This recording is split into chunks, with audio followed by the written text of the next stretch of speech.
शीर्षक। एकता का दीपक। उत्तर भारत के एक छोटे से गांव का नाम था सोनापुर।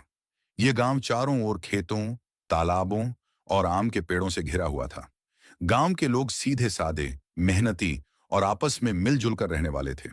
सुबह होते ही बैलों की घंटियां, औरतों की चक्की की आवाज और बच्चों की हंसी से पूरा गांव जाग जाता था।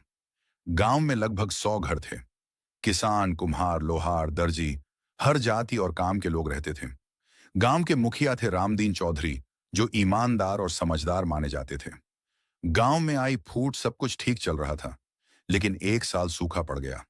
फसल आधी भी नहीं हुई।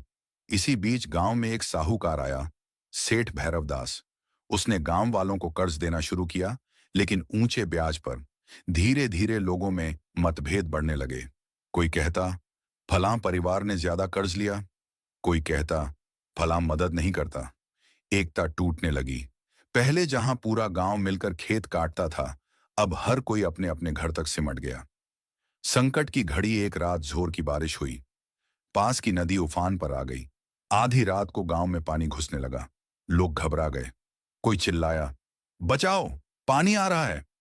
पहले जैसे हालात होते तो पूरा गांव एक साथ जुट जाता, लेकिन इस बार हर कोई पहले अपने घर की सोचने लगा। बुजुर्ग की सीख। गांव के सबसे बुजुर्ग व्यक्ति थे दादी कुसुमिया। उनकी उम्र 80 साल थी, लेकिन समझ बहुत गहरी थी। वे लाठी टेकती हुई चौपाल पहुंची और जोर से बोली, अगर आज भी तुम सब अलग अलग रहोगे तो यह पानी सिर्फ घर नहीं, रिश्ते भी बहा ले जाएगा। उनकी आवाज में ऐसा असर था कि लोग रुक गए।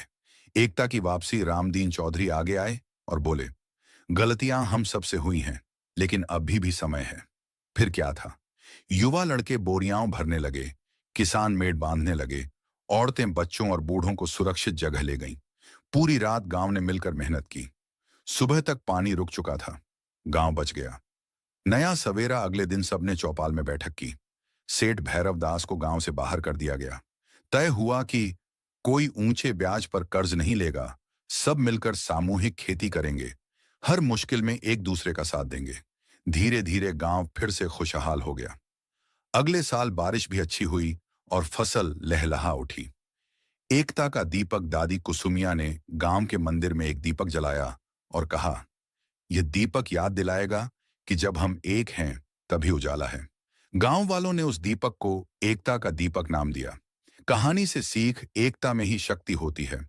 मुसीबत में ही असली रिश्तों की पहचान होती है। लालच और फूट समाज को कमजोर बनाते हैं। बुजुर्गों का अनुभव अमूल्य होता है। मिलजुल कर किया गया प्रयास हर संकट को पार कर सकता है।